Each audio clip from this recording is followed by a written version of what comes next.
On aeg minna issiga õigesti shoppama, ehk siis lähme ShopRite'i. No nii, ja kes arvab ära meie põhipõhjuse, miks me sinna ShopRite'i läksime täna? Võin julgelt öelda, et see ei olnud puuvilja jaoks, mida me küll ostsime palju ja issi jooksis poest välja, kokku läks 52,14. 50 taala ja põhimõtteliselt mitte midagi ei ostnud.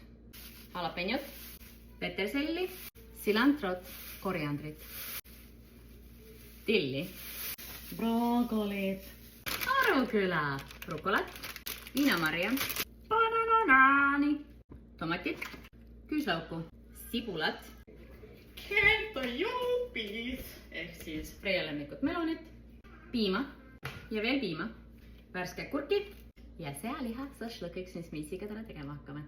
Ja nüüd ma saan kõik külmkappi ära pakkida, mitte mul ruumi oleks. Kurat, saia unustasin osta lapsele.